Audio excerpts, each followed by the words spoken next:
All right, good evening and welcome. A special court of the CBI in Lucknow today framed charges against the party's top leaders of the BJP, L. Kedwani and Murli Manohar Joshi, and of course Union Minister Uma Bharti in the 1992 Babri Masjid demolition case. Rejecting the discharge petition in the decades-old case, the court framed conspiracy charges against Advani, Joshi and Bharti, along with BJP's Vinay Katiyar, Vishnu, Dalmia of the Vishwa Hindu Parishad and the firebrand Hindutva leader Sadhvi Ritambhara. Earlier in the day, the court released the BJP leaders on bail, even as the party workers thronged the streets. There was a big show of strength as far as Uttar Pradesh's Chief Minister Yogi Adityanath and his cabinet members were present there are concerned. We're going to discuss the impact of this, the relevance of Babri and the Ram Janmabhoomi temple right here over the next 30 minutes with three very special guests: Shazia Ilmi of the BJP, Ajoy Kumar of the Congress and Yogendra Yadav of the Swaraj India Party. Thank you each one of you for joining us. Shazia Ilmi, I think it's only fair that I begin this discussion with you, and I interviewed Venkaiah Naidu some time back, and then of course we had an interaction and a chance to interview Manoj Sinha, and I am a little surprised the BJP is kind of rubbishing this out. They believe this was an old case, what's the big deal about this? Why is the BJP, minimizing the importance of what has happened today?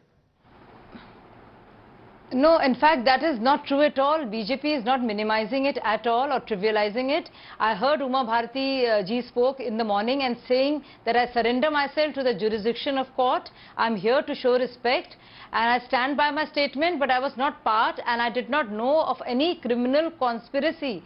That is the charge that the lawyers want to be dropped, which have not gotten dropped, in fact, and for which there will be a trial. And the fact of the matter is that there has been 27 years that have gone on. So there is closure needed for everybody. But the fact of the matter is that there is no way BJP is taking it not seriously or trivializing it by any chance. It is important to establish and link the cause with the effect. The effect was that the Babri Masjid, the medieval structure, was razed.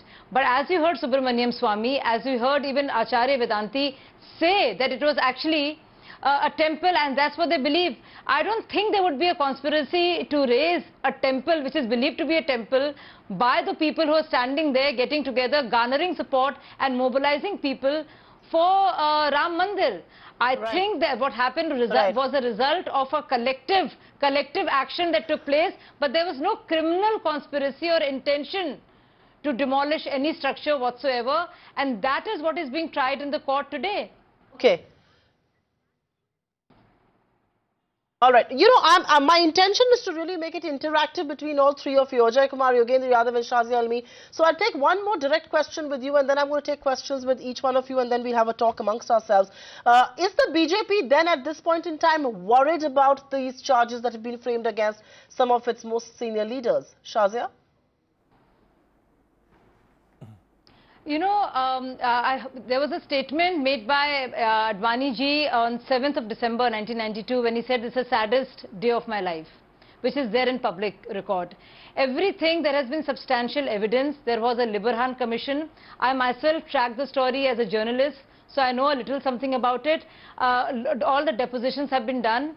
So I think now the court will decide, and the very fact that CBI's stand has been consistent, whether it was UPA or now BJP, government, and has been consistent, and it was at the insistence of the CBI to have the conspiracy charge included, which has made the case come so far. I think everybody wants a closure in this matter. This is something that has haunted our country for long. So I think it's important for even the accused to get closure. As far as the fear of BJP is concerned, one has dealt with it for a very, very long time, which is exactly what Venkaiah Naidu was trying to say when he said we know what this is about, because this has been there for the last 27 years. So the fact of the matter is that there is no fear. But about Uma Bharti ji, and the question is being asked whether she should resign, I think it is up to the Prime Minister and the Council to take a call on that. The charges have yet to be framed. It has yet to be established that there was indeed a criminal conspiracy in place which led to the demolition of the structure. Okay. So just hold your thoughts. Okay, I'm going to get quick opening comments from the Congress and of course from Yogendra Yadav himself. Ajoy Kumar, the contention from the BJP is that this has been on for many years Charges still have to be framed. When they've only been framed, there will be a trial that will go on, and we will give our verdict once the trial is over. For all you know, they may all be acquitted. I mean, that's the contention from the BJP. The Congress differs with that.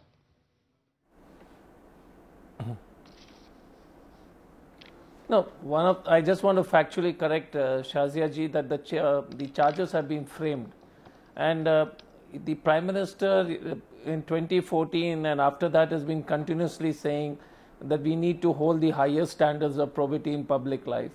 But when it comes to the Bharatiya Janata Party leaders, you know, the standards of that probity is extended to such elastic limits that it has no value. If the charges have been framed against Ms. Uma Bharti, she should first resign.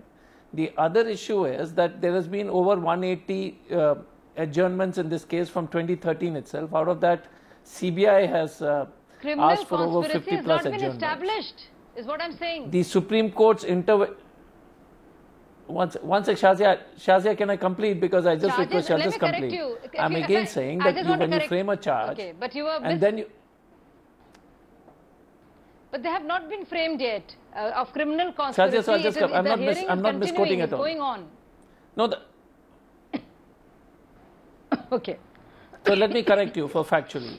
The CBI court today has framed charges under section 120B, read with section 153A, 153, 295, 295A, 505 of the Indian Penal Code against Shri L.K. Advani, Uma Bharti, Murli Manoj Joshi and others. Those are facts one side. So Shazia, I'm just saying, I'm just going to say that the charges have been framed, that the trial will go on and you'll prove whether there is criminal conspiracy or not. Those are issues of, you know, evidence and how many people come in. But the fact is that Ms. Uma Bharti and Mr. Modi, after making such big speeches, and the BJP, they should, I mean, fundamentally, Ms. Bharti should resign. The interesting part is Ms. Bharti said that before this whole charges got framed, if you remember Supriya, Ms. Uma Bharti said that I'm proud of it, I took action. All these BJP leaders said, I'm proud of it, we took action. And suddenly in their bail bond, which they applied for, they said, no, we had nothing to do with criminal conspiracy. So much of double speak. Before this, if you heard, there's adequate TV bites all across, Ms. Uma Bharti and the other leaders saying that, listen, we are proud of it, we demolished the structure, we did it. And now when they apply for the bail bond, they say, no, we had nothing to do it. So the question again is, the BJP definitely used this as a political mobilization, and I want to correct Shazia, because when Mr. Advani took the Rath Yatra, I was I was the Super Police way back when Mr. Advani took the Rath Yatra, and it left a trail of, you know, I mean, a series of riots happened following Mr. Advani's Rath Yatra and prior to that. So the question again is, was his Rath Yatra a significant role in mobilizing hatred for for a particular community? Yes. Did it create those kind of and you might say that, look, he has nothing to do with, and you might, and last, Supriya, before I don't want to you know, come between you, Yogendra has not spoken, but the most important part is you collect thousands of people in front of the structure, you break the law, and you know that in thousands of people, you're saying we will make a temple there despite the court putting a stay. And then you say that we were not involved in the conspiracy. It's like saying getting 1,000 guys with bricks and saying that, listen, I'm afraid they didn't throw it. The law of the land and the Supreme Court is standing between, you want to make a temple, you want to make a mosque, you want to make it a place of worship for all religions. It has to follow the process of the law. Right.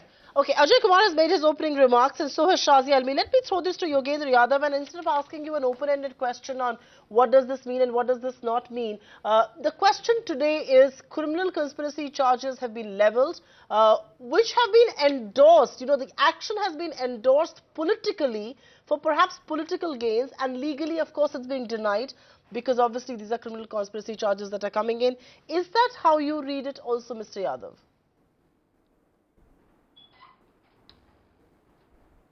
First, the technicality of it. The charges has not just been, there is not just an allegation. Today, charges have been framed. Mr. Ajoy Kumar is quite right. Shazia, the charges have not been proven yet, but they have been framed, which is an important technical legal stage. And most of the groups, including BJP and many other parties, have demanded over the years, they have demanded that once charges are framed, then the person should be, in the case of candidates and so on, there has been a demand that those against whom criminal charges have been framed, they should not be allowed even to contest. That has been a demand. That's not the law of the land, but that's been a moral demand put by various organizations. Going by that, there is a reasonable case to say that Ms. Uma Bharti should step down as a central minister. She cannot be a central minister and be tried for something so significant as this one. Why do I call it significant? This is not merely the case of destruction of property. Do remember, this is one of the most tragic moments of post-independence Indian history. We have a monument being demolished, call it whatever. Number two, we have express instructions and orders of the Supreme Court of India being brazenly violated. Three, we have the opposition, a leading opposition party of that time, and now we know the Prime Minister of the country at that moment from the Congress party almost being co-conspirators in this. So this is one of the most tragic moments, which was followed by riots all over the country. Now, my own personal opinion is that Babri Masjid dispute should not remain the centerpiece of political debate in this country. That dispute of that building should be amicably settled, not settled merely by law. But the destruction of the structure at that time, which was a criminal act at that moment, must not go unpunished if we have to be a country which is a country of rule of law. And this is the point, Supriya, about rule of law. Rule of law is not merely rule by majority. Rule of law says no matter how much money you have, no matter what power and position you hold, no matter what percentage of vote your party has got 6 months ago, if you violate the constitution and law, you shall be punished. And for me, this particular case is a critical test of that particular principle. That it has taken 25 years is already a sad comment on our judiciary, sad comment on our criminal investigation system. But today at least there is some little thing that establishes rule of law and says, okay, we can now go ahead, and we must go ahead. Right. You know, talking about the rule of law and talking about the centerpiece of Indian politics, I can't agree with you more there. But Shazia, yes, Shazia, I have a direct question for you, and you can also answer Mr. Yogendra Yadav there. My direct question also is, have BJP's secular credentials been hurt a little today? No, well, the fact of the matter is that this case has been there for many years. And BJP was deemed, and many people considered and called it not a secular party based on this case. So I don't think people who believe BJP to be secular is because of the second innings and because of Mr. Modi's Sabka Saath, Sabka Vikas and development agenda, and not because of Ram Mandir. That was the issue which has really been a bone of contention and has deeply divided our society, and even politically. The BJP that we have and the new leaders that we have in the BJP stand for a different and a more expansive agenda than just the Ram Mandir. But like Yogendra ji said, that's what I meant, that she's under trial. The charges have not been dropped, the charges will have to be proven, and the hearing is going to continue. So charges are there, but they have yet to be proven. All I'm saying is that Uma Bharti ji herself, when you hear her, she says, I'm ready to face any consequences, but I was not part of any conspiracy to bring the structure down. Also, that the action on the speeches and the sloganeering, did they lead to the actual destruction, is the point that is being refuted, is the point that is being challenged. The fact was, and everybody knows, that there was mobilization on the Ram Mandir issue. It was also a fact that it was Rajiv Gandhi government before that which opened the temple doors. Ram Lala ke mandir ke darwaze khule the, and we also know that also was done because there was a reversal on the Shah Bano case. So we know the history of politics in this country where the Ram Mandir issue is concerned. So and we also know the stony silence of Narasimha Rao when this actually took place. So a lot of things went into it. We really need, this cannot be the centerpiece, I agree. When I speak for BJP, I really stand for the new things, for the new development and entire the new India. I don't speak. Okay. I don't wish to speak. So in some I sense, really this evening, Shazia Ilmi, in some sense this evening, you are trying to shun away. No, Shazia. I think in some sense you are trying to shun away the past and bring in the new BJP, which is more moderate according to you, which is more development oriented, which wants to create jobs, which wants to talk about its secular credentials. Ajoy Kumar, yes, I get that point. Ajoy Kumar, you have a point there, because the larger point, Ajoy Kumar, 1 second. Okay, go ahead, Ajoy Kumar, because the larger point, Ajoy Kumar, also is that political observers believe the opposition is a little angsty because they believe the BJP can leverage this very well. Let me get your reaction on that. No, look, the question again, I think what Yogendra has said is, the country loses, but the BJP might win the election. The question, what I think, I firmly believe that the rule of law, irrespective of, I mean, if you are going to live everything else from a prison of winning elections, then God forbid, Supriya, I really worry for, forget we being in power or losing elections or winning elections. The question is, what's the future of India is absolutely dark. Secondly, Shazia is a very bright spokesperson, but I'm amazed with her, with her. She believes that this government is less what you call anti-inclusiveness. The whole agenda with the Gujarat election, this cattle banning, this environmental ministry is all to polarize. And that is how they operate. There's nothing called sabka vikas, sabka, jo sabke ek nafrat paida kijiye, no vikas at all. And that's been the agenda. So I'm amazed that we still talk about vikas after 3 years when we see what's on. No, I agree with you, Shazia. So let me say what I'm seeing on the ground. Every time the elections are coming. Shazia, I'll just complete. Shazia ji, let me complete. Shazia ji, I'll complete. Can I complete? One second, can I complete? Can I complete? I'm again saying that. The question again is, there has been, I'm not saying the riots didn't happen or didn't happen. The question again is, it's never been that a large percentage of population don't feel included in this government, whether it is the Dalit, whether it is the minority, whether it is the different sections of society. Because of the policies of Congress. The fact is that the BJP is... Once can I complete, madam? Madam, I didn't interrupt you, so can I complete?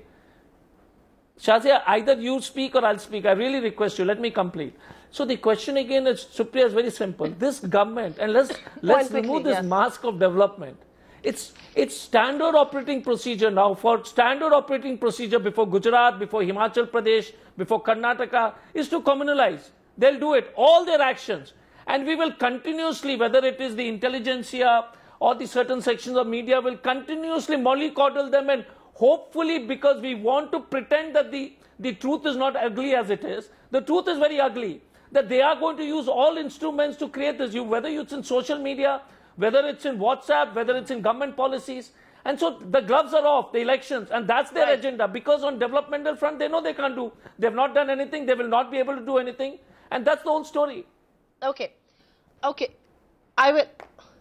Okay, I'm going to steer this debate back to the Babri demolition, back to the charges that have been leveled. And Yogendra Yadav, I am going to be the devil's advocate, and I must put forward a question to you because you belong neither to the Congress nor to the BJP.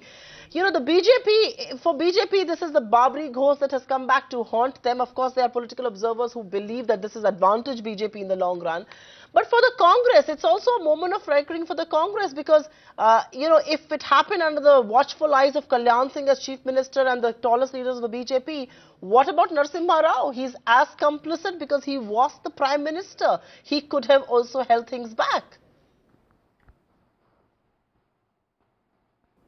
I think Shazia made a couple of fair points there to say that this all began initially with the Congress opening the locks, which is Rajiv Gandhi's cardinal sin. No one can run away from the fact.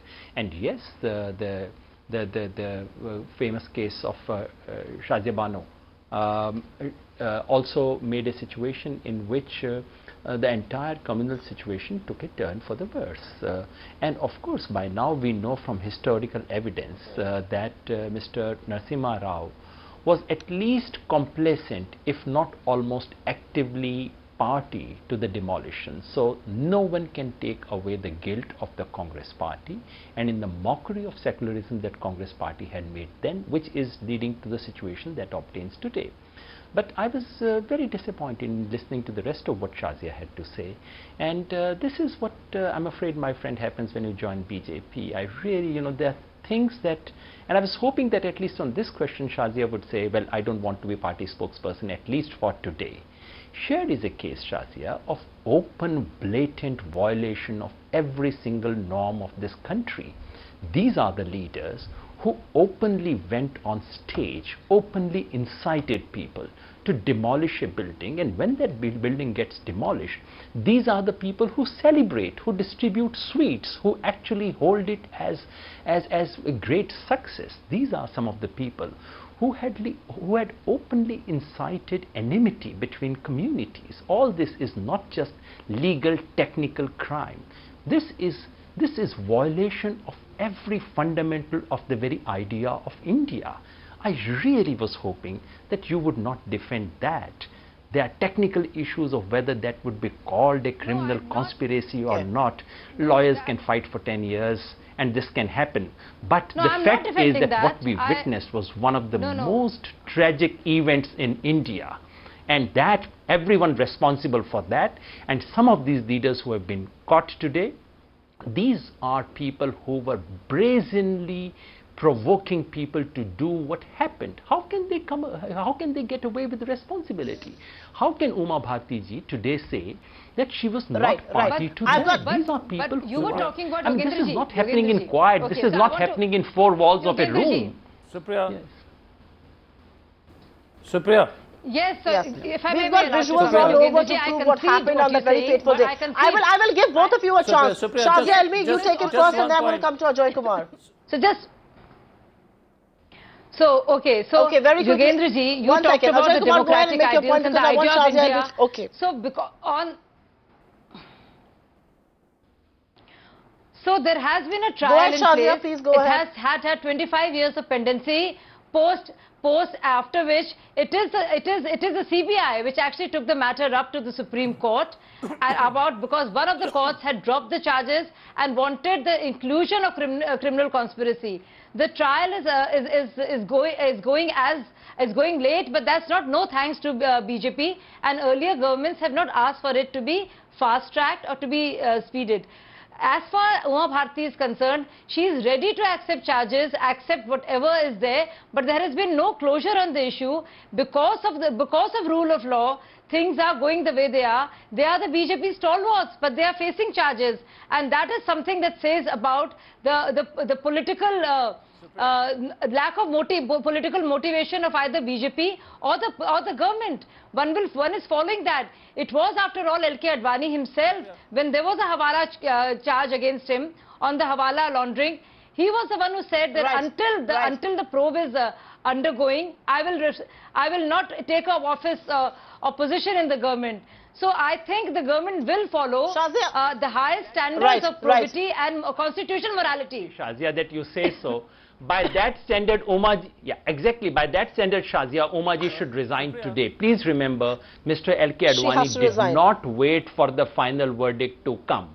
If by those standards, by standards set by L.K. Advani that day, Umaji must resign today. Yeah. I'm coming to you, Ajoy Kumar, but I think I want to make a very quick point here about Uma Bharti resigning or not.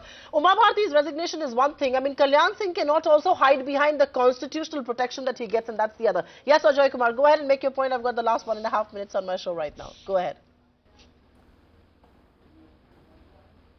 Look, the fundamental issue is you have the government in power, you have the leaders of the members of parliament who are accused in this case.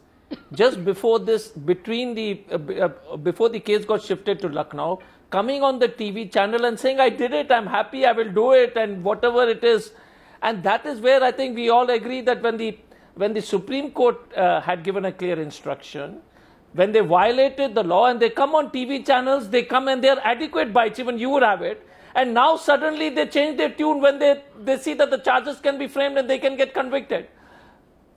The issue is people in power of this country. You're sworn to uphold the constitution of this country. You're sworn to hold the laws of this land.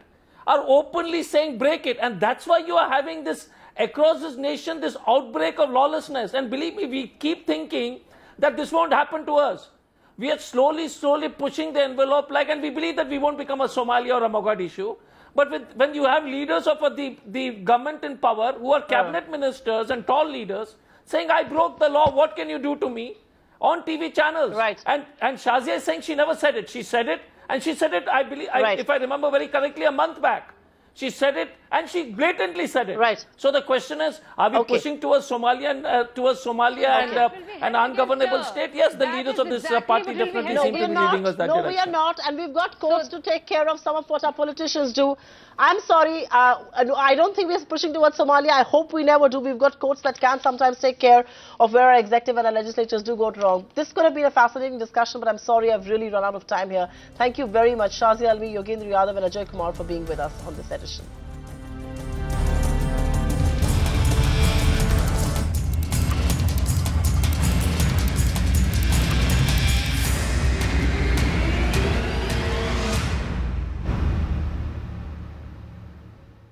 Find us on Facebook at facebook.com/ETNow and don't forget to click the like button. You can also follow us on Twitter at ETNowLive. To stay updated with all our programming, hit the subscribe button on our YouTube channel by logging on to youtube.com/ETNow.